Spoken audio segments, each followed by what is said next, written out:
8 de la mañana con 12 minutos, las 8 de la mañana con 12 minutos y estamos de vuelta en Infinito. Vamos a conversar esta mañana con Noel Titelman, investigador en el Observatorio de la Polarización de la Universidad de Sciences Po y fundador del Frente Amplio. Noam, ¿cómo estás? Bienvenido, buenos días. Hola Juan Manuel, Connie, un gusto Hola, estar acá. Noam, tanto tiempo. ¿Cómo estás? ¿Bien? Así es. Bien, bien, aquí aprovechando el verano en el hemisferio norte. Qué rico, aquí hace un frío hoy día. Noam, aprovechemos tu tema de investigación y el nombre del observatorio, ¿verdad? En el que tú estás trabajando en la universidad ya, el Observatorio de la Polarización, para analizar a partir como de afuera para adentro, si tú quieres, ¿verdad? Porque lo que está pasando en Chile no es un fenómeno aislado y los temas que están marcando la agenda en Chile tampoco son temas únicos. Yo creo que es siempre importante remarcarlo para que no nos sintamos, no nos miremos el ombligo a cada rato y pensemos que somos los únicos que sufrimos los males de la humanidad. Estos son males tremendamente compartidos y eso es lo interesante de mirar. Hablemos de la polarización y de los dos grandes temas hoy día, además, también, que son los que colaboran en esa polarización, que son los temas de seguridad, crimen organizado, etcétera, etcétera, y los temas económicos también.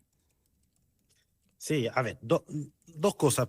Primero, la polarización, creo que hay que entrar a discutir qué entendemos por polarización, Bien. porque hay una mirada quizá más tradicional, más simple, donde uno puede imaginarse a la sociedad en una línea, por ejemplo, izquierda-derecha, y la polarización sería cuando las personas se concentran en los polos y en fondo hay un vacío en el medio. Entonces, hay una imagen, digamos, ahí muy visual de qué sería una polarización. Sería un mundo en que hay cada vez menos personas de centro y más personas de izquierda o derecha. Y yo diría que, bueno, y uno puede hacer algo parecido pensando en distintas políticas públicas. Por ejemplo, uno puede pensar más mercado o más Estado, y de nuevo, hay posición intermedia, y la polarización sería que las personas se ponen en posiciones más extremas entre esos dos polos. Pero bueno, yo diría que si uno lo piensa de esa manera, en realidad no estamos viendo necesariamente una época más polarizada que en el pasado. O sea, pensemos en la época de la Guerra Fría, cuando habían dos modelos de sociedad completamente opuestos, nítidos, claros.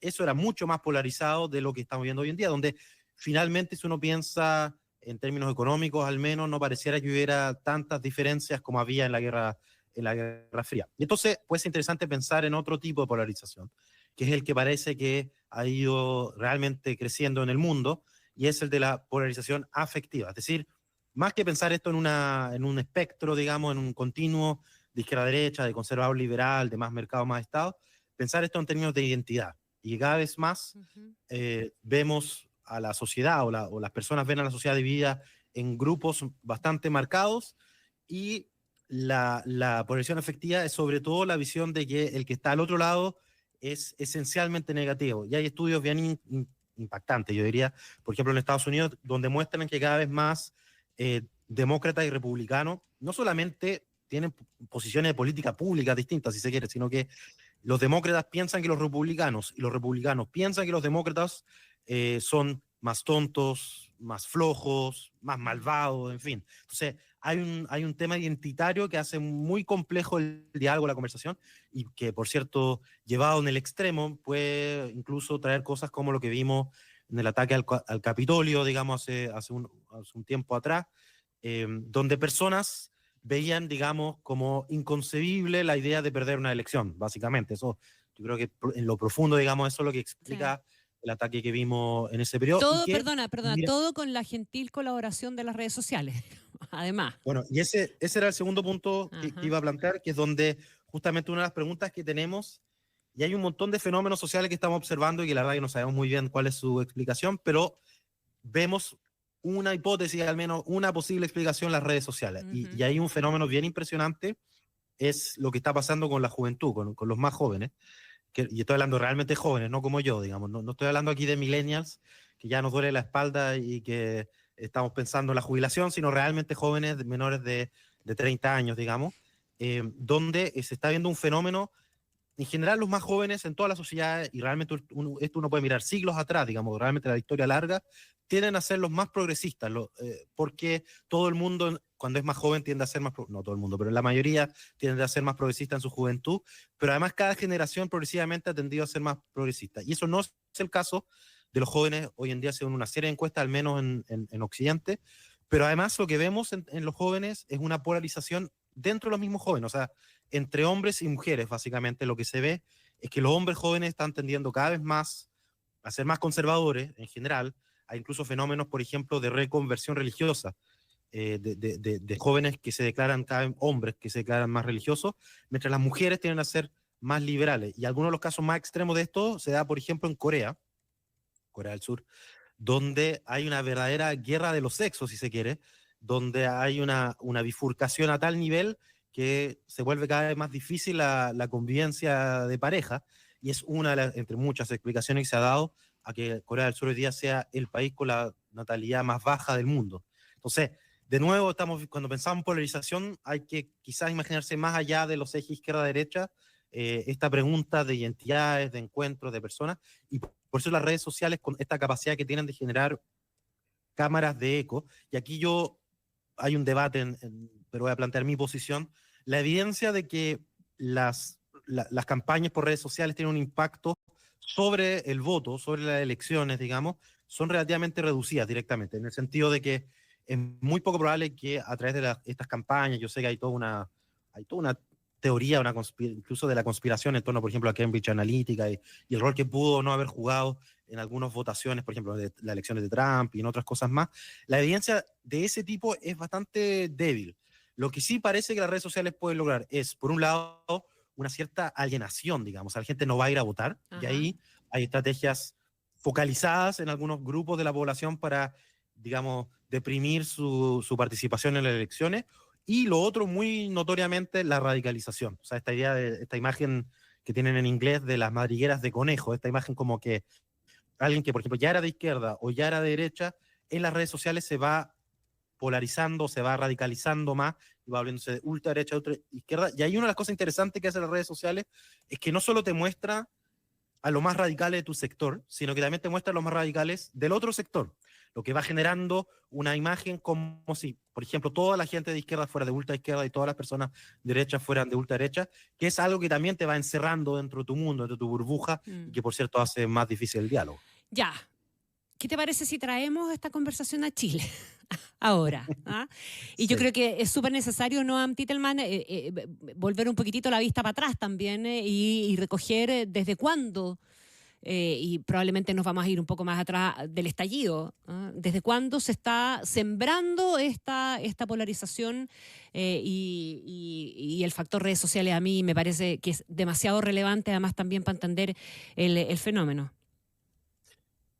Sí, esto es muy difícil de responder el momento, digamos, es como esas preguntas, como la famosa pregunta que se hace Vargas Llosa de cuándo se jodió el Perú, es como claro. todo el mundo tiene su fecha favorita, digamos. Yo diría que hay un proceso largo y hay un proceso corto, ¿no? El proceso largo es un proceso de debilitamiento de los espacios de intermediación, de los partidos políticos. Tal cual. Y eso no diría un solo momento, sino que uno realmente puede observar una curva progresiva que, por cierto, tiene una expresión muy notoria en el estallido social, pero cada vez menos personas se identifican con los partidos políticos. Y eso es clarísimo en general, pero es particularmente notorio con los partidos de la centroizquierda. O sea, estoy pensando, por ejemplo, en la Democracia Cristiana, hay una reducción de su voto progresivo, continuo, lento, pero claro. Y también a nivel de identificación. Y cada vez más son las personas que cuando se les pregunta por qué partido se identifican, dicen ninguno de los anteriores. Y hay algunos que se imaginaban que esto se podía responder con la emergencia de nuevos partidos, y ahí partidos como bueno, los partidos que conformaron después el Frente Amplio, o hoy día, digamos, los partidos de nueva derecha, el Partido Republicano y otros.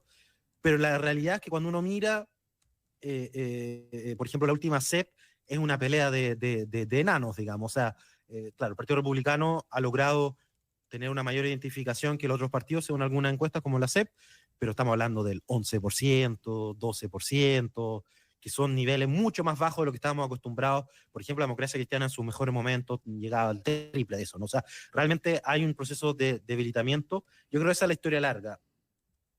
Y que además tiene una contracara, que es una reducción de la identificación en general en el eje izquierda-derecha. Y por lo tanto, eso yo creo que uno podría imaginarse que reduciría la polarización, porque bueno, la gente está menos involucrada en una politización tradicional, pero yo creo que una de las cosas que hemos visto en Chile es una forma de politización distinta, que no es la de los partidos que permitían conducir esto dentro de la institucionalidad. Entonces yo creo que esa es una parte de la historia larga. Y después la historia más corta son distintos hitos que hemos vivido, puede ser desde el estallido social, puede ser incluso desde antes, puede ser además, hay un estudio, si no me equivoco, es de, no me acuerdo de los autores, pero es que fue hecho desde el CEP, que muestra que, por ejemplo, en torno al plebiscito, a los distintos plebiscitos que hemos tenido, pero en particular ¿El de la al plebiscito... violencia, el estudio del CEP de la violencia, el que recoge varios autores? Ese. No, es Ah, un ya, estudio ok. específicamente en torno hace una pregunta donde le pregunta un poco, como yo le decía antes, sobre el Partido Republicano y Demócrata. Ya. No si están a favor o en contra del apruebo o rechazo del plebiscito en el sentido de sus políticas públicas, sino qué piensa de la gente que votó apruebo o rechazo. Ya. Y una de las cosas que muestra muy claramente es un poco en este espíritu donde la gente tiene una visión del otro que va más allá de lo político, ¿no? Que hay unos típicos estudios que hacen en esa política, quizá habría que cambiarlos porque la realidad social ha cambiado, pero le pregunta a las personas cómo se sentiría si su hijo o su hija se casara con alguien del otro lado, ¿no? Ujú.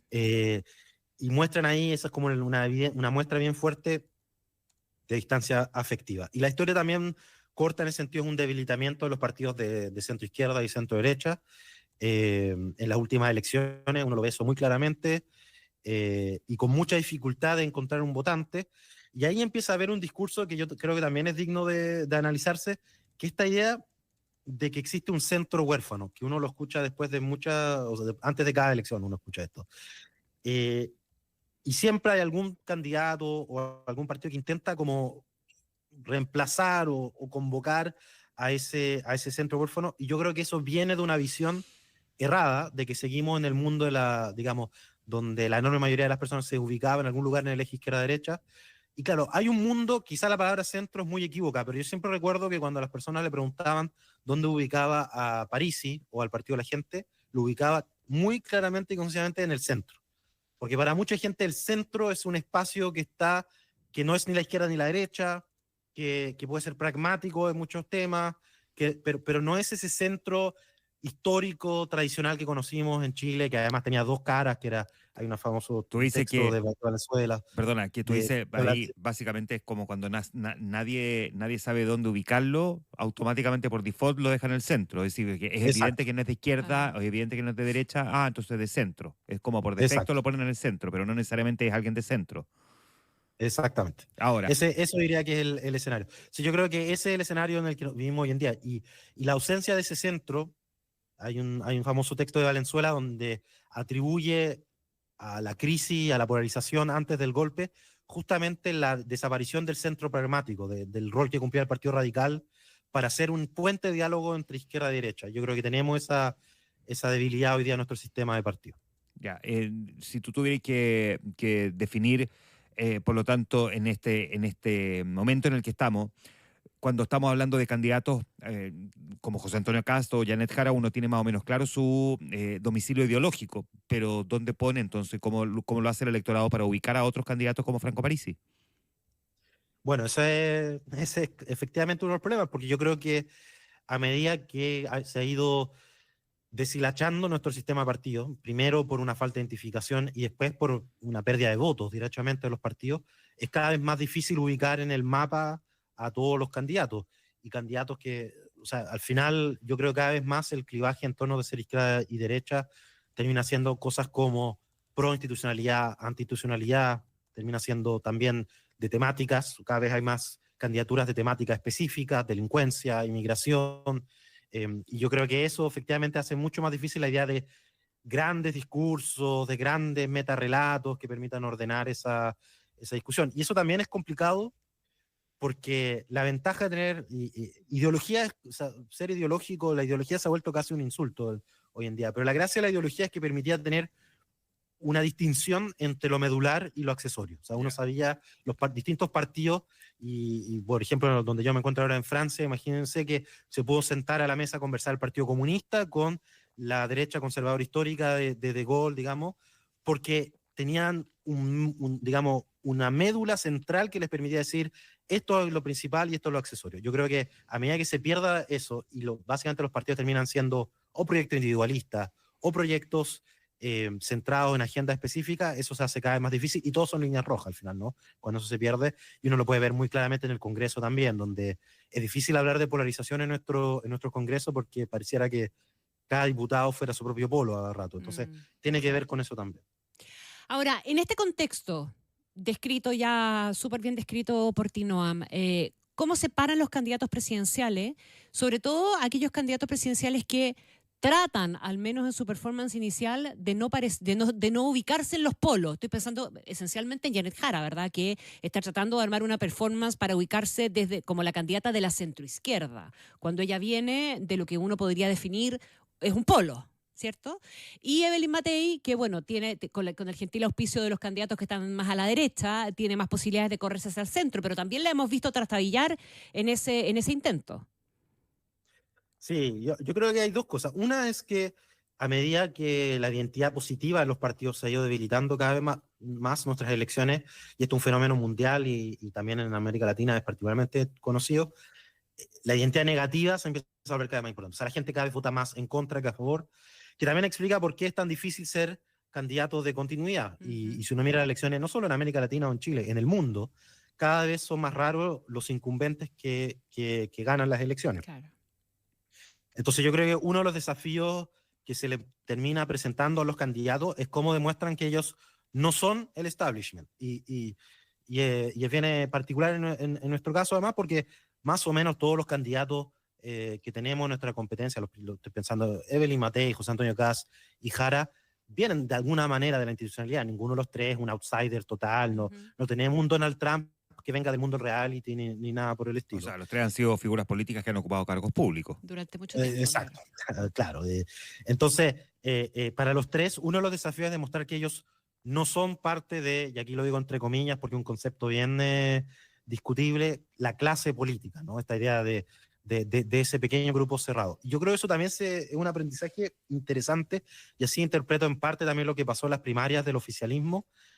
Hay que tener cuidado con las cámaras de eco, y yo creo que las dos candidaturas que perdieron, de alguna manera, si uno mira, por ejemplo, sus equipos de campaña y su mensaje de campaña, había algo muy del riñón de su mundo del que venían, ¿no? Del Frente Amplio, del socialismo democrático. Y Jara, porque era una candidata un tanto incómoda para una parte del establishment de su partido, porque era una candidata además que venía con un discurso que no es el que tradicionalmente se le asociaba a su partido, creo que tenía mucho más espacio para crecer. Y en ese sentido, una de las primeras cosas que yo creo que va a ser un desafío para Jara, para Kast, pero también para Matei, es encontrar un mensaje que vaya más allá de su espacio, digamos, cómodo, digamos, y pensando en los vocerías. Aquí hay una tensión inevitable de todos los candidatos, porque todos los candidatos están permanentemente tratando de organizar a sus propias huestes, y una manera fácil de hacerlo es darle vocería. Pero al mismo tiempo, si uno le da todas las vocerías, y bueno, el caso de la candidatura de Matei fue bien impresionante, que ya no recuerdo si en un momento tenían 12, 20 vocerías, claro, ahí también hay un poco extremo el ejemplo, pero también hay que preguntarse sobre la vocería, bueno, en su capacidad de ser vocero atractivo, más allá de las huestes propias. Y ahí, bueno, no decir nada sorprendente, pero por todo lo que hemos hablado hasta ahora, una vocería, mientras menos involucrada esté con la política tradicional, más valor tiene para ese candidato, digamos. Claro. Y aquí una candidatura que no tenga vocería desde la sociedad civil organizada parte con un pie atrás, digamos. Obviamente ahí una de las maneras un poco más fáciles para los candidatos a hacerlo es a través de los alcaldes, que de alguna manera los alcaldes pueden jugar un rol intermedio, pero yo creo que tanto para Jara como para Kast, que hoy día están liderando las principales encuestas, uno de los desafíos es ir más allá de lo que todo el mundo está esperando, ¿no? Sí, o sea, hay algo aquí también de encontrar voceros que sorprendan porque van más allá de su nicho.